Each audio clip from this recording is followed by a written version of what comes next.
ሰላም ጤና ይስጥልን የተከበራችሁ የገበያ ሚዲያ ቤተሰቦች ይህ በሮሃ ፎሬክስ ቢሮ ስፖንሰርነት ወደ እናንተ የሚደርሰው ዕለታዊ የምዕራፍ 1 የቢዝነስ መረጃችን ነው። በቢዝነስ ዜና ወጃችን ላይ የሮሃ ፎሬክስ ቢሮን የዕለቱ ምንዛሬ ዋጋን አካተን እንድትከታተሉን እየጋበዝን ለዕለቱ ወደ ያዝንላችሁ ዜናችን እናልፋለን። በቅድሚያም አርዕስቶችን እናስቀድም።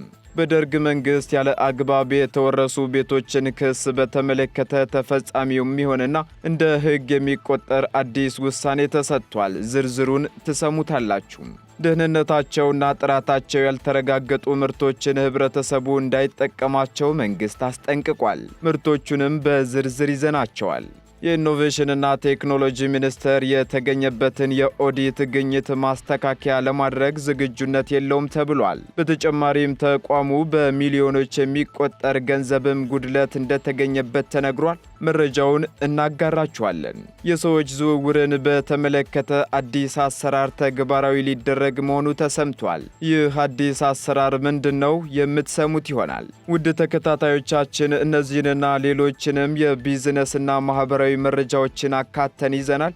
ትኩስና አዳዲስ መረጃዎችን ለማግኘት ታዲያ የገበያ ሚዲያን እንድትወዳጁ እየጋበዝን በዝርዝር ወደምንመለከታቸው መረጃዎቻችን እናልፋለን።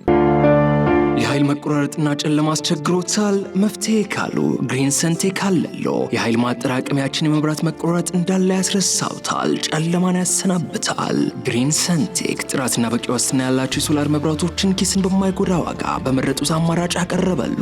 የቤት የቢሮ የግቢ ውስጥና የመንገድ መብራቶችን እኛ ጋር ያገኛሉ። ምን ይሄ ብቻ! ጀነሬተርን የሚተካ በፀሐይ ኃይልና በኤሌክትሪክ ቻርጅ የሚደረግ ወይንም በሁለቱም መስራት የሚችል ድምፅ አልባና አየር ብክለት የሌለው ሶላር ጀነሬተር በፈለጉት ዋትንካችሁ ብለዋል። ምርቶቻችን የ5 ዓመት ዋስትና ያላቸው ሲሆን በሚፈልጉት የፍጆታ መጠን ለመኖሪያ ቤቶች፣ ለሆቴሎች፣ ለባንኮች፣ ለአስጎብኚ ድርጅቶች፣ ለሆስፒታሎች፣ ለቢሮ፣ ለኢንተርኔት ካፌ፣ ለህትመት ቤቶች፣ ለቴሌኮም ሴክተር፣ ለኤሌክትሪክ መኪና አስመጪዎች፣ ለሲኒማ ቤቶችና ለሌሎችም። አድራሻ 22 ማዞሪያ ከጎላጎል ህንፃ ወደ ቦሌ በሚወስደው መንገድ 500 ሜትር ዝቅ ሲሉ ኳሊቲ ህንፃ አንደኛ ፎቅ ቢሮ ቁጥር 103 ላይ ያገኙናል። ስልክ 0989414219 0989414209 ወይንም 13844852 ላይ ይደውሉልን። ግሪን ሰንቴክ ለዘላቂ መፍትሄ እንሰራለን። ኢትዮጵያ የዓለም የንግድ ድርጅት አባል ለመሆን የቴሌኮምና የፋይናንስ ዘርፍን በበለጠ ክፍት እንድታረግ መጠየቋ ተገለጸም። ኢትዮጵያ በተቀመጠላት መርሃ ግብር መሰረት በመጪው የአውሮፓውያን ዓመት መጋቢት ወር የዓለም የንግድ ድርጅት አባል እንድትሆን የቴሌኮምና የፋይናንስ ዘርፉን አሁን ካለው በበለጠ ክፍት እንድታደርግ ከዓለም የንግድ ድርጅት በተጨማሪ ጥያቄ እንደቀረበላት ተገልጿል። ኢትዮጵያ በድርጅቱ የአባልነቷ ጥያቄ እንዲጸድቅ ከ19 ሀገራትና ከዓለም ባንክ ድጋፍ ማግኘቷን የንግድና ቀጠናዊ ትስስር ሚኒስተር ዶክተር ካሳሁን ጎፌ ባለፈው መጋቢት 15 ቀን 2017 ዓ.ም ጋዜጣዊ መግለጫ መስጠታቸው ይታወሳል። በዚህም የቴሌኮምና የፋይናንስ ዘርፉን ኢትዮጵያ የበለጠ ክፍት እንድታደርግ የተለመዱ የድርድር ጥያቄዎች እንደቀረቡላት ጠቅሰው በዋናነት ግን ኢትዮጵያ የበኩሏን ሚና የምትጫወተው ኤልዲሲ ጋይድላይን የሚባለውን መመሪያ ተገን በማድረግ ነው ብለዋል። ይህ መመሪያ ለታዳጊ ሀገሮች ኢኮኖሚ ወደ ዓለም ንግድ ድርጅት ስርዓት እንዲገቡ ለማስቻል ተብሎ የተዘጋጀ ልዩ ጥቅም እንዳለውም አክለው ገልጸዋል። በአፍሪካ ኢኮኖሚ ኮሚሽን በዚህ ወር በተካሄደ የአፍሪካ አህጉራዊ ነጻ የንግድና ቀጠናን የተመለከተ ባለሙያዎችና የሀገራትን የፋይናንስ ሚኒስተሮች የተገኙበት ጉባኤ ላይ በአህጉሪቱ ስለሚገኙ እጅግ ወሳኝ የሆነ እድገት ያላቸው ሀገራትን የተመለከተ ጥናት በዓለም ካሉ 44 መሰል የእድገት ደረጃ ካላቸው ሀገራት 32 በአፍሪካ የሚገኙ የሚጠቀስ ሲሆን ከነዚህ ውስጥ ግን ኢትዮጵያ አልተካተተችም። በመሆኑም የንግድ ዘርፉ ለውጭ ባለሀብቶች ክፍት ሲደረግ ቅድመ ሁኔታዎች እንደነበሩትና ቅድመ ሁኔታዎቹ እንዲነሱ ጥያቄ ቢቀርብም ይህንን ግን ክፍት ማድረግ የማይቻልበት ምክንያት ማብራሪያ እንደተሰጣቸው አስረድተዋል። አምስተኛው የዓለም ንግድ ድርጅት አባልነት ድርድር የሥራ ቡድን አባላት ጉባኤ በስዊዘርላንድ ጄኔቫ መካሄዱን ገልጸው ኢትዮጵያ የዓለም የንግድ ድርጅት አባል ለመሆን የሰራቻቸውን የቅድመ ዝግጅት ሥራዎች ማቅረቧንም አንስተዋል። ኢትዮጵያ ለዓለም ንግድ ድርጅት አባልነት ማመልከቻ በማቅረብ ድርድር የጀመረችው በ1996 ዓ.ም እንደነበር መረጃዎች ያሳያሉ።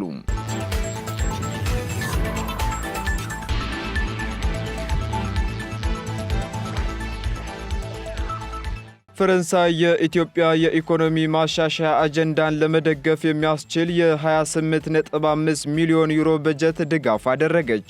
የገንዘብ ሚኒስቴርና የፈረንሳይ ልማት ድርጅት ኤጀንሲ ፍራንሷድ ዴቨሎፕመንት ወይንም ኤኤፍዲ የኢትዮጵያን የኢኮኖሚ ማሻሻያ አጀንዳ ለመደገፍ የሚያስችል ከፍተኛ የገንዘብ ስምምነት መፈራረማቸውን የገንዘብ ሚኒስቴር አስታውቋል። የፋይናንስ ሚኒስተር ዴታ ኢዮብ ተካልኝና የኤኤፍዲ ዳይሬክተር ሉዊስ አንቶይን ሱሼት የተደረገውን የገንዘብና የቴክኒክ ድጋፍ ተፈራርመዋል። የቴክኒክ ድጋፍ ክፍሉ በሚኒስተሩና በብሔራዊ ባንክ የሚተገበር ሲሆን በኤችጂአር2 አፈጻጸም በተለይ በፋይናንስ ዘርፍ ማሻሻያዎች፣ በመንግስት የልማት ድርጅቶች የፖሊሲ ማሻሻያ፣ የፒፒ የቁጥጥር ማዕቀፎችና በርካታ ፈጻሚ ኤጀንሲዎችን ባሳተፈ የዘርፍ ማሻሻያ ላይ ያተኮረ መሆኑንም ለማወቅ ተችሏል። ሚኒስትር ዴታው በስምምነቱ ወቅት እንዳሉት ትብብሩ በኢትዮጵያና በፈረንሳይ መካከል የቆየውን ትብብር በማጠናከር ቁልፍ የኢኮኖሚ ማሻሻያዎች ስራዎችን ወደፊት ለማራመድ ያላቸውን የጋራ ራዕይ በማጎልበት ሌላ ምዕራፍ የሚወክል ነው ብለዋል። ዶክተር ኢዮብ በበኩላቸው ኤኤፍዲ እያደረገ ያለውን ቀጣይነት ያለው ድጋፍ የሚደነቅ ነው በማለት የቴክኒካል ድጋፍ መርሃ ግብሩ ተለዋዋጭ ዲዛይንና የገንዘብ ዋጋን እያረጋገጠ ብዙ አጋሮችን የሚያስተናግድ መሆኑንም ገልጸዋል። እንዲሁም የኤኤፍዲ ዋና ዳይሬክተር በበኩላቸው ኤጀንሲው በኢትዮጵያ የለውጥ አጀንዳ ላይ ያለውን ቁርጠኝነት ያረጋገጡ ሲሆን ኤኤፍዲ ለኢትዮጵያ ታላቅ የኢኮኖሚ ለውጥ የሚያደርገውን ድጋፍ በመቀጠሉ ሀገራቸው ደስተኛ መሆኗንም ተናግረዋል። የኤኤፍዲ የበጀት ድጋፍና የቴክኒክ ድጋፍ በሚቀጥሉት ዓመታት የሚቀጥልም ሲሆን ለታክስ ፖሊሲ፣ ለታክስ አስተዳደርና የሲቪል ሰርቪስ ማሻሻያ እንዲሁም ወሳኝ በሆኑ እንደ ኢነርጂና ሎጂስቲክ ባሉ ዘርፎች ላይ ሰፊ ትኩረት ተሰጥቶት እንደሚሰራም የሀገሪቱ ዳይሬክተር አስረድተዋል።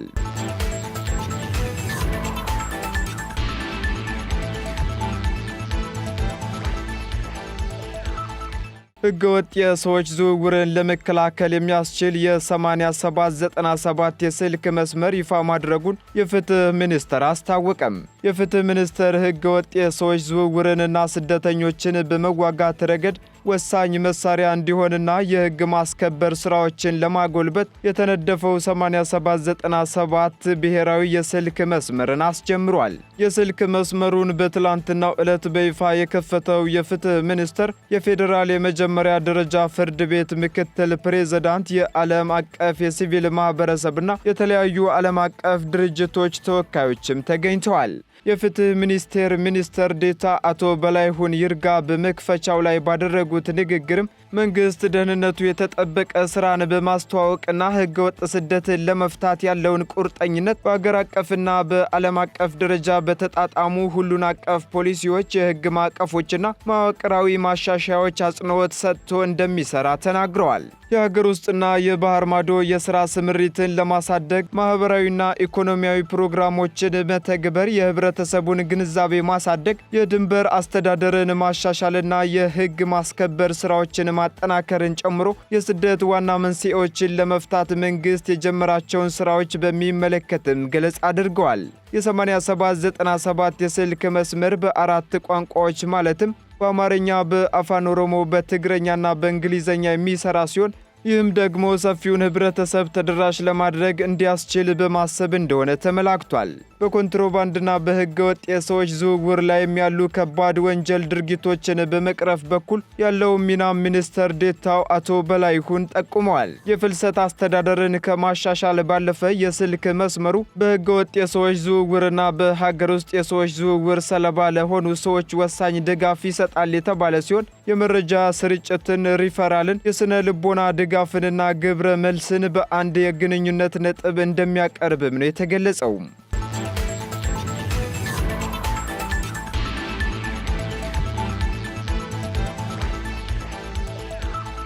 በኢትዮጵያ ያሉ ፋይናንስ አቅራቢ ተቋማት የፈጠራ ቢዝነሶችን በበቂ ሁኔታ እየደገፉ አይደለም ሲል የፌዴራል ቴክኒክና ሙያ ስልጠና ኢንስቲትዩት አስታወቀም። በኢትዮጵያ ያሉ የፋይናንስ አቅራቢ ተቋማት ጀማሪ የፈጠራ ቢዝነሶችን ለመደገፍ የሚደረጉ ጥረቶች ቢኖሩም ግን በቂ አይደሉም ተብሏል። በዚህም የፈጠራ ስራዎችን ለመደገፍ ከሚያጋጥሙ ማነቆች መካከል ዋነኛው የፋይናንስ አቅርቦት መሆኑን የኢንስቲትዩቱ ዋና ዳይሬክተር ዶክተር ብሩክ ከድር አንስተዋል። በመሆኑም አዳዲስ ቴክኖሎጂዎችን የፋይናንስ ድጋፍ አግኝተው ወደ ማምረት ስራ ከገቡ በኋላ በግላቸው አቅም እየፈጠሩ ወደ ኩባንያ ደረጃ የሚያድጉበት መሆኑን ያነሱት ዋና ዳይሬክተሩ ሁሉንም ቴክኖሎጂዎች በብዛት ወደ ስራ ለማስገባት ደግሞ የፋይናንስ አቅርቦት ዋነኛ ማነቆ ነው ብለዋል።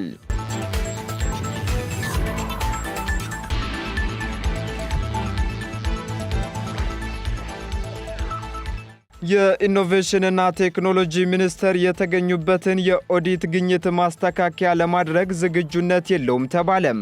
የኢኖቬሽንና ቴክኖሎጂ ሚኒስቴር አላግባብ የህዝብና የመንግስት ሀብት እንዲባክን ማድረጉን በህዝብ ተወካዮች ምክር ቤት የመንግስት ወጪ አስተዳደርና ቁጥጥር ጉዳዮች ቋሚ ኮሚቴ አስታውቋል። የገንዘብ ወጪ አስተዳደርና ቁጥጥር ጉዳዮች ቋሚ ኮሚቴ የኢኖቬሽንና ቴክኖሎጂ ሚኒስቴር የፕሮጀክት ውልና የሰው ሀብት አስተዳደር አፈጻጸም የክዋኔ ሪፖርትን ገምግሟል። የቋሚ ኮሚቴው ሰብሳቢ የሽመቤት ደምሴ ሚኒስቴር መስሪያ ቤቱ የሚያከናውናቸው ፕሮጀክቶች ወደ ትግበራ ከመግባታቸው በፊት የቅድመ አዋጭነት ጥናት ግምገማ ተደርጎላቸው እንዲከናወኑ አልተደረጉም ብለዋል። የቋሚ ኮሚቴው ሰብሳቢ የሽመቤት ደምሴ ሚኒስቴር መስሪያ ቤቱ የሚያከናውናቸው ፕሮጀክቶችን ወደ ትግበራ ከመግባታቸው በፊት የቅድመ አዋጭነት ጥናት ግምገማ ተደርጎላቸው እንዲከናወኑ አልተደረገም ብለዋል። በመንግስት በጀት እንዲሁም በዓለም አቀፍ ድጋፍና ብድር የሚከናወኑ ፕሮጀክቶች የትግበራ ቅደም ተከተል ተሰጥቷቸው ለምክረ ሐሳብ ለሚመለከታቸው አካላት አለመቅረቡ ተገቢነት የሌለው መሆኑንም አክለው ገልጸዋል። ለትራንስፖርት ኪራይ፣ ለዳታ ማዕከል ግንባታ፣ ለሳይንስ ካፌና ለሰራተኛ ደሞዝ ያለ አግባብ የወጣውን ወጪ ኦዲት በማድረግ በ15 ቀን ውስጥ ለቋሚ ኮሚቴው ሪፖርት እንዲያደርግም አሳስበዋል። በተጨማሪም ለተገኘበት ከግማሽ ቢሊዮን ብር በላይ የበጀት ጉድለት የአሰራር ሂደቶችን በማረምና ለጉድለቱ መንስኤ የሆኑ ግለሰቦችን የሕግ ተጠያቂ በማድረግ ለምክር ቤቱ እንዲያሳውቅ ቋሚ ኮሚቴው አሳስቧል። የፌዴራል ዋና ኦዲተር ወይዘሮ መሰረት ዳምጤ በበኩላቸው ተቋሙ የተገኘበትን የኦዲት ግኝት ማስተካከያ ለማድረግም ዝግጁነት የሌለው ነው ብለው ተጀምሮ ላልተጠናቀቀ ፕሮጀክትም ገንዘብ ወጪ ማድረጉን አንስተዋል። የሚኒስቴር መስሪያ ቤቱ የሰው ሀብትና የንብረት አስተዳደር ሂደቱ ደካማ ነው ያሉት ወይዘሮ መሰረት ከሕግ አግባብ ውጪ የተከፈሉ ክፍያዎች ላይም በፍጥነት የእርምት እርምጃ መውሰድ እንደሚጠበቅበት ተናግረዋል። በኦዲት ክፍተቶች ላይ የፌዴራል ጸረ ሙስና ኮሚሽን ደግሞ ክትትል በማድረግ የሕግ ተጠያቂነት ማስፈን ይጠበቅበታል ነው የተባለው። ጉዳዩን ተከትሎ ምላሽ የሰጡት የኢኖቬሽንና ቴክኖሎጂ ሚኒስትር ዶክተር በለጠ ሞላ በበኩላቸው ተቋሙ የሚሰራቸው ስራዎች ዘርፈ ብዙ በመሆናቸው በአንዳንድ ዘርፎች የኦዲት ጉድለት መከሰታቸውን ተናግረዋል። ችግሮቹን ለመፍታትም የድርጊት መርሃ ግብር በማዘጋጀት የተወሰዱ እርምጃዎችን ለቋሚ ኮሚቴው እናቀርባለን ብለዋል። ዲጂታል ኢትዮጵያ 2025ን ተግባራዊ ለማድረግ ከዓለም ባንክና ከአጋር አካላት ጋር የሚሰሩ ስራዎች በአይነትና በቁጥር በርካታ መሆናቸውን ገልጸው በዚህ መነሻ የተስተዋሉ የኦዲት ክፍተቶችን ለማረም ዝግጁ መሆናቸውንም ገልጸዋል።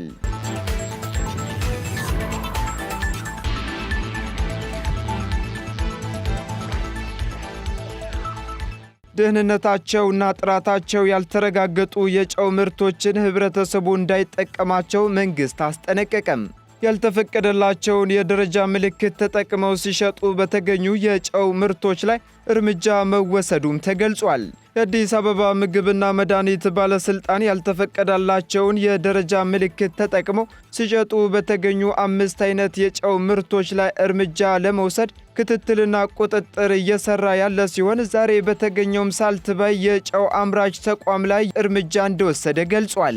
ከዚህ በፊትም የፌዴራል ምግብ መድኃኒት ባለስልጣን 45 የጨው አይነቶችን ከደረጃ በታች ደግሞ የኢትዮጵያ ስታንዳርድ ኤጀንሲ ሳይፈቅድላቸው እንደተፈቀደላቸው በማጭበርበር ምልክቱን ተጠቅመው ሲሸጡ የተገኙ ምርቶችን በቁጥጥር ስር እንዲውሉና እርምጃ እንዲወሰድባቸው በሰጠው አቅጣጫ መሰረት ሰፊ ስራ እየተሰራ እንደሆነ እንዲሁም በተገኘው ሳልት ቤይ የጨው ምርት ላይ የማሸግ እርምጃ እንደወሰደበትም አክሎ ገልጿል። በተቀሩት 4 የጨው አይነቶች ላይ ደግሞ የማጣራት ስራዎች እየተሰሩ እንደሆነ የባለስልጣኑ የምግብና ጤና ነክ ቁጥጥር ዳይሬክተር አቶ እስጢፋኖስ ጌታቸው አብራርተዋል። አቶ እስጢፋኖስ አክለውም ከደረጃ በታች ካሉት 45 የጨው አይነቶች ውስጥ 22ቱ በአዲስ አበባ እንደሚገኙ የተረጋገጠ መሆኑንና ደረጃቸውንም ካላስጠበቁ ደግሞ እርምጃ እንደሚወሰድባቸው ያሳሰቡ ሲሆን 5ቱ አጭበርባሪዎች ግን አድራሻቸው ተፈልጎ አስፈላጊው እርምጃ እንደተወሰደባቸው ገልጸዋል።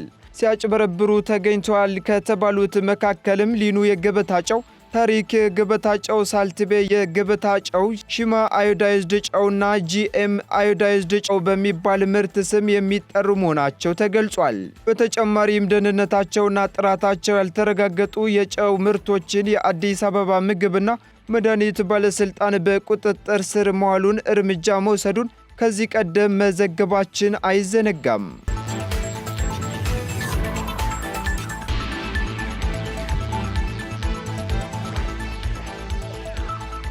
ቀጥለናል። ተከታታዮቻችን በደርግ መንግስት ያለ አግባብ ከአዋጅ ውጪ ቤታችን ተወርሶብናል በሚልና እንዲመለስላቸው ክስ የሚያቀርቡ ሰዎችን በተመለከተ በሁሉም ተፈጻሚ የሚሆንና እንደ ሕግ የሚቆጠር አዲስ ውሳኔ ይፋ መሆኑ ተሰምቷል።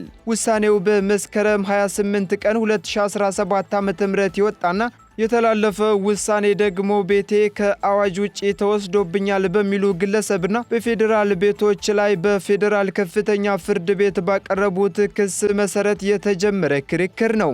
በዚህም በቀዳማዊ አጼ ኃይለ ሥላሴ መንግስት እናታቸው ባለ 6 ፎቅ ህንፃ ሰርተው ሌሎች ክፍሎችን ሲወረሱባቸው እናታቸው ግን በአዋጁ መሰረት በምርጫ አንድ ቤት ወይም አንድ ክፍል ብቻ የወሰዱ በመሆናቸውና በወሰዱት ቤትም ግብር እየከፈሉ የነበሩ በመሆናቸው ነገር ግን እናታቸው ለሕክምና ወደ ውጪ ሀገር በመሄዳቸው በወቅቱ የኪራይ ቤቶች አስተዳደር የአሁኑ የፌዴራል ቤቶች ኮርፖሬሽን ቤቱን ለኪራይ ቤቶች እንዲያስረክቡ ትዕዛዝ አስተላልፎባቸዋል።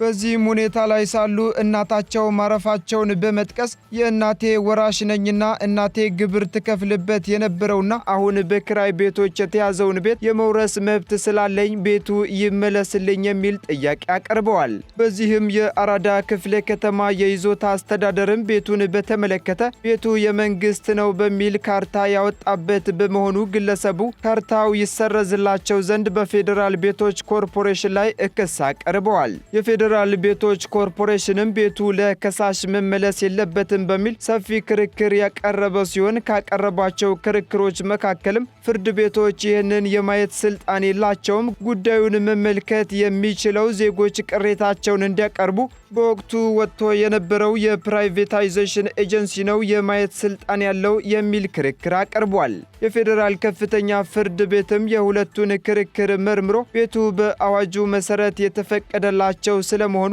ከሳሽም ቅጽ 004 አቀርበው ባለማስረዳታቸው ቤቱ ሊመለስላቸው አይገባም በሚል ውሳኔ ይሰጥባቸዋል። ከሳሽም ለፌዴራል ጠቅላይ ፍርድ ቤት ይግባኝ ቢያቀርቡም የፌዴራል ጠቅላይ ፍርድ ቤት ይግባኝ ሰሚ ችሎትም እንዲሁ ይግባኛቸውን ውድቅ ቢያደርግባቸውም ከሳሹ ተመልሰው ለፌዴራል ጠቅላይ ፍርድ ቤት ሰበር ሰሚ ችሎት ይግባኛቸውን በማቅረባቸው ሰበር ሰሚ ችሎቱ ደግሞ ሁለቱን ወገኖች ለክርክር አቅርቦ ያከራክራቸዋል። ሰበር ሰሚ ችሎትም የከሳሽን መረጃ ካሰባሰበ በኋላ ቤቱ እንዲመለስላቸውና የወጣው ካርታም ሊሰረዝ ይገባል በማለት ታኅሳስ 30 ቀን 2012 ዓ.ም በመዝገብ ቁጥር 171911 ውሳኔ ይሰጥበታል። ነገር ግን የፌዴሬሽን ምክር ቤት ውሳኔ ደግሞ ከዛሬ 40 ዓመት በፊት በመንግስት እጅ የገባን ቤት በሚመለከት አመልካች ወይም የፌዴራል ቤቶች ቅጽ ካላቀረበ ቤቱ በመንግስት እንደተወረሰ አይቀርም የሚለው ከቅጹ ዓላማና ቆይታ አንጻር በምክር ቤቱ ውሳኔ መሰረት ተቀባይነት የሌለው ነው ብሏል። እንዲሁም ግለሰቡም በክርክሩ የምርጫ ቤት መሆኑን ክርክር ሲያቀርቡ የነበረ ቢሆንም የምርጫ ቤታቸው እንደሆነ ለማስረዳት ግን ያቀረቡት ማስረጃ ባለመኖሩ ቤቱን የምርጫ ቤታቸው ነው ተብሎ ውሳኔ መስጠቱ አግባብነት የሌለውና አከራካሪው ቤትም በመንግስት በቁጥጥር ስር በመሆኑ እንዲሁም ከአዋጅ ውጪ የተያዙ ቤቶችን እያጣራ እንዲመልስ ስልጣን ወደ ተሰጠው የፕራይቬታይዜሽን ኤጀንሲ ጉዳያቸውን አቅርበው ቤቱ እንዲመለስላቸው ያልተወሰነ በመሆኑ የፌዴራል ፍርድ ቤት ለረጅም ጊዜ በመንግስት ቁጥጥር ስር የነበሩ ቤቶችን እጣ ፈንታን አስመልክቶ ከሰጠው ውሳኔ አንጻር የፍርድ ቤቱ ውሳኔ ከምክር ቤቱ ውሳኔና ከኢፌዴሪ ሕገ መንግስት አንቀጽ 37 ንዑስ አንቀጽ 1 ጋር የሚቃረን ሆኖ አግኝቼዋለሁ ብሏል። የፌዴራል ጠቅላይ ሰበር ሰሚ ችሎትም በሰበር መዝገብ ቁጥር 17/1911 የሰጠውን ውሳኔ ማለትም ለግለሰቡ ቤቱ ይመለስለት ዘንድ የሰጠው ውሳኔ ሕገ መንግስቱን የሚጥስ ሆኖ ስላገኘው ተሽሯል የሚል ውሳኔ ማስተላለፉን የገበያ ምንጮች ገልጸዋል።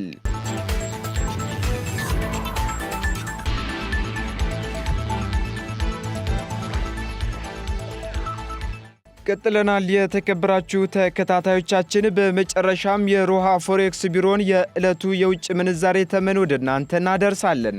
አንድ የአሜሪካ ዶላር 148 ብር እየተገዛ 150 ብር ከ96 ሳንቲም እየተሸጠ ይገኛል። ፓውንድ ስተርሊንግ 176 ብር እየተገዛ መሸጫው ደግሞ 179 ብር ከ52 ሳንቲም ሆኗል። እንዲሁ ዩሮ 153 ብር እየተገዛ 156 ብር እየተሸጠ ይገኛል። ስዊስ ፍራንክ 156 ብር መግዣው ሲሆን 159 ብር ከ12 ሳንቲም ደግሞ መሸጫው ነው። የተባበሩት አረብ ኤምሬት ድራም 40 ብር እየተገዛ 40 ብር ከ80 ሳንቲም እየተሸጠ ነው። የሳውዲ ሪያል እንዲሁ 39 ብር መግዣው ሲሆን መሸጫው ደግሞ 39 ብር ከ78 ሳንቲም ሆኗል። እንዲሁ የቻይናው ዩዋን 20 ብር እየተገዛ 20 ብር ከ40 ሳንቲም እየተሸጠ መሆኑን የዕለቱ የውጭ ምንዛሬ ተመን መረጃ ያመላክታል።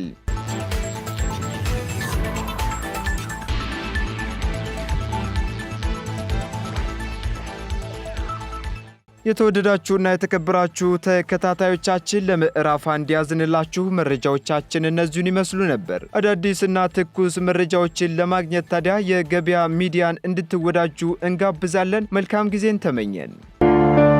የኃይል መቆራረጥና ጨለማ አስቸግሮታል? መፍትሄ ካሉ ግሪን ሰንቴክ አለሎ።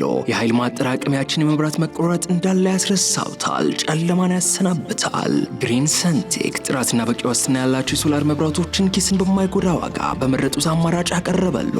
የቤት የቢሮ የግቢ ውስጥና የመንገድ መብራቶችን እኛ ጋር ያገኛሉ።